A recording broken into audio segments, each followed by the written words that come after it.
शुकाचार्य सांगतात, राजा परमात्म्याला ते वृंदावन आवडलं. याचं कारण तिथं 3 गोष्टी होत्या बरं का, 3 गोष्टी. एक यमुना होती, यमुना नदी.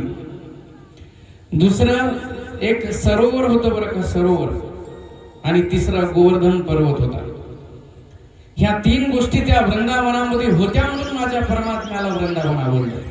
मी नेहमी सांगत असतो, आपल्या अंतःकरणामध्ये जर तो परमात्मा येऊन राहावा अशी इच्छा असेल तर आपल्या ठिकाणी ह्या 3 गोष्टी असल्या पाहिजे.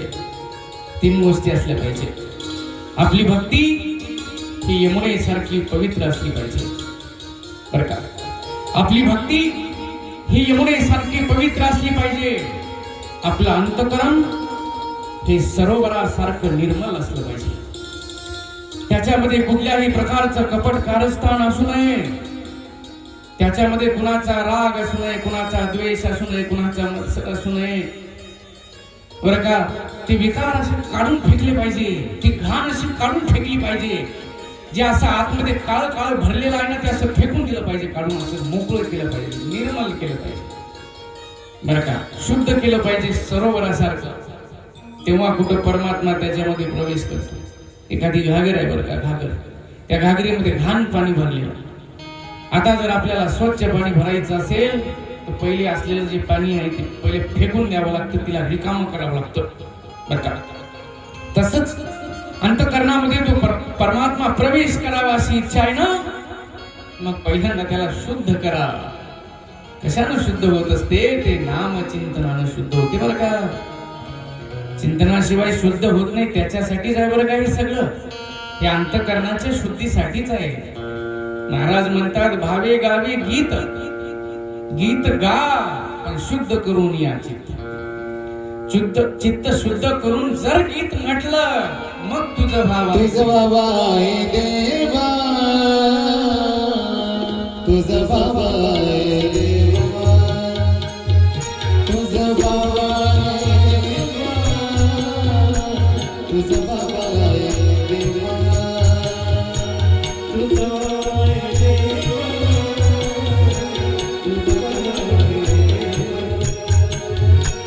तुझं बाबा हे देवा, तुझं बाबा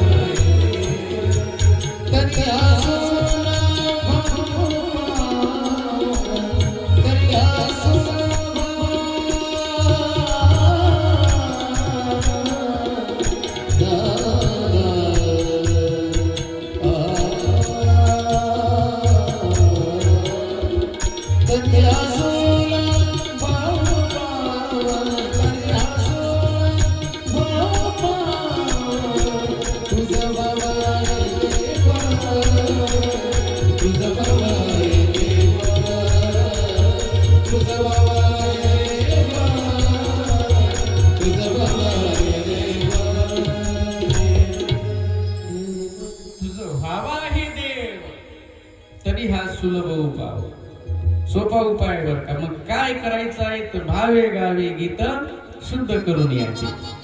मला जास्त बोलायचं नाही बरं या विषयावर. फक्त एकच सांगायचं आहे की अंतःकरणाची शुद्धी फार महत्वाची आहे. मग अंतःकरण कसं असलं पाहिजे? निर्मल असलं पाहिजे, सरोवरासारखं. भक्ती यमुनेसारखी पवित्र असली पाहिजे. अंतःकरण शुद्ध असलं पाहिजे आणि आपलं मन गोवर्धनासारखं दृढ असलं पाहिजे. आपलं मन दृढ नाही आहे, असं डगमगत आहे बरं का. ते डगमगत आहे. कोण काही सांगितलं की असं डगमगते ते. असं एकनिष्ठ असलं पाहिजे माणसानं, एकनिष्ठ. आपण एकनिष्ठ नाही आहे, एकनिष्ठ नाही आहे. कोण काही सांगितलं की लागले त्याच्या मागे. दिवसाला देव बदलवायला लागलो आपण, दिवसाला बरं का. दिवसाला देव बदलवायला लागलो, गुरु बदलवायला लागलो. देव बदलवायचा असतो? देव बदलवायचा असतो का? देव बदलवायचा नाहीये. गुरु बदलवायचा असतो? गुरु बदलवायचा असतो का? नाही. देवही बदलवायचा नाही आहे, गुरुही बदलवायचा नाही आहे. काही दिवसानंतर बाप बदलसाल तुम्ही, काही मजा नाही म्हणसाल याच्यात. आता दुसरा पाऊल बरं का.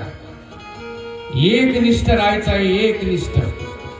फार बिकट परिस्थिती निर्माण झालेली आहे बरं का माणसाची. परमार्थामध्ये ही एकनिष्ठता राहिली नाही आणि प्रपंचामध्ये ही एकनिष्ठता राहिली नाही. परमार्थामध्ये दिवसाला देव बदलवायला लागलो. एखाद्यानं सांगितलं की ते तिकडचा जे देव आहे ना ते जागृत आहे आणि चालले तिकडे. मग तिकडला जागृत आहे आणि इथला काय झोपला का? झोपला का इथचा देव? सगळीकडचे जागृत असतात. त्या देवाला जागृत करणं हे आपल्यावर अवलंबून आहे. एखाद्या दगडाची जर मनापासून सेवा केली, मनापासून बरं का भक्ती केली तर तो दगडही प्रसन्न होतो. त्या दगडाला प्रसन्न करणं हे आपल्या हातात आहे.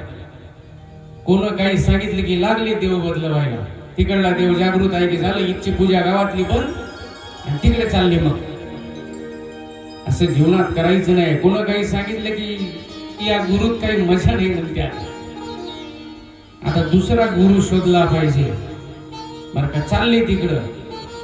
देवही बदलवायचा नाही, धर्मही बदलवायचा नाही, गुरुही बदलवायचा नाही, एक निष्ठ असलं पाहिजे. येतात तिकडले बरं, आम्ही हे करू, आम्ही ते करू, काहीतरी बरं का लालूच दाखवतात, काहीतरी देतात आणि आपल्याला सांगतात की या तुम्ही आमच्याकडे.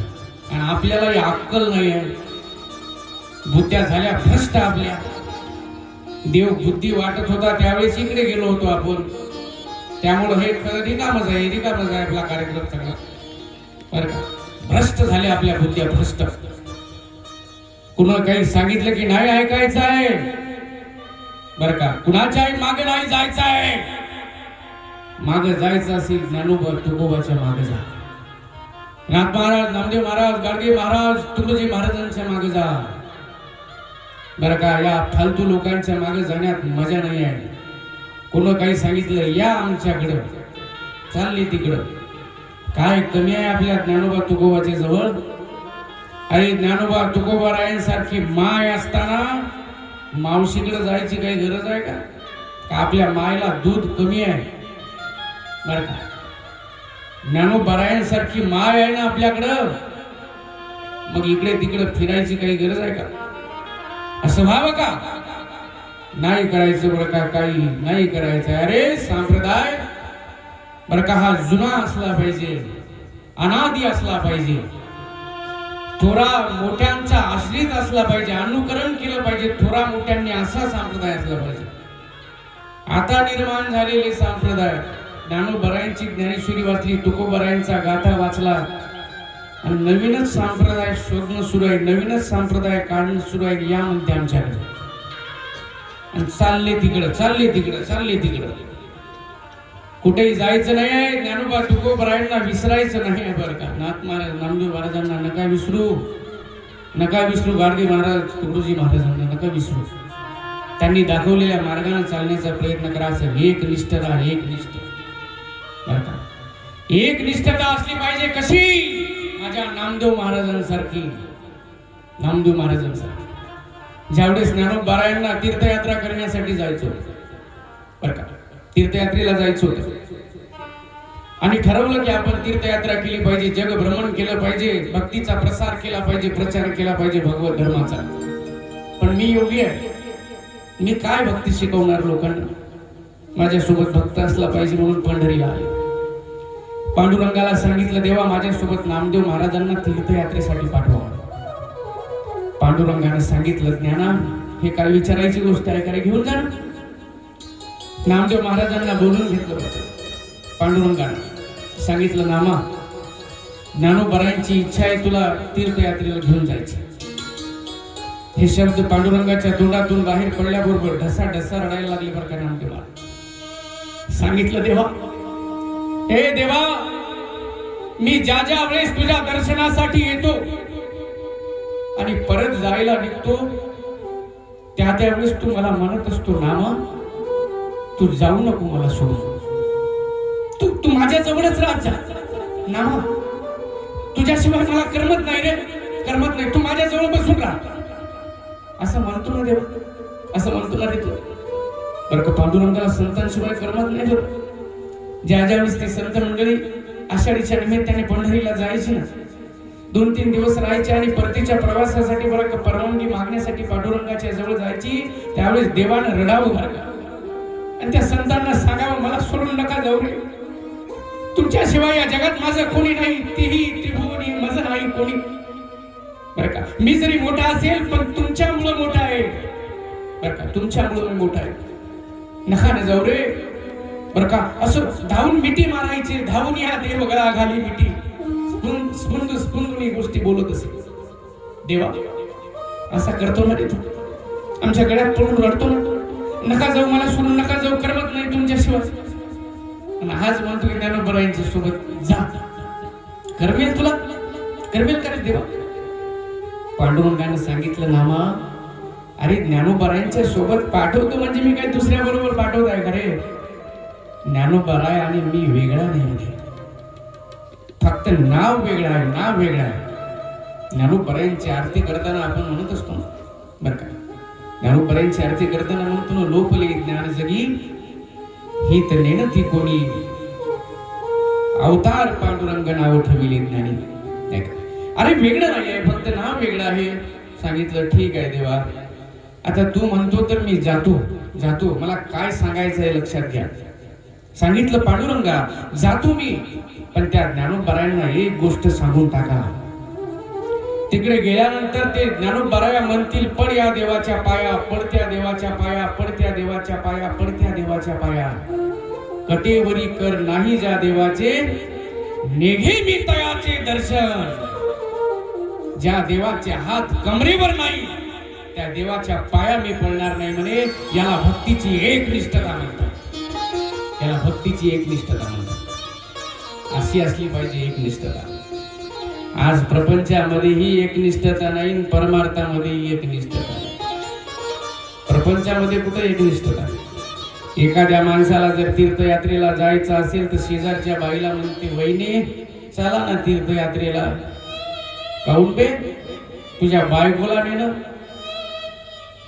तुझ्या बायकोला नेलं का हराम खोरा. शेजारची वहिनी कशाला पाहिजे सोबत तुला तीर्थयात्रेला.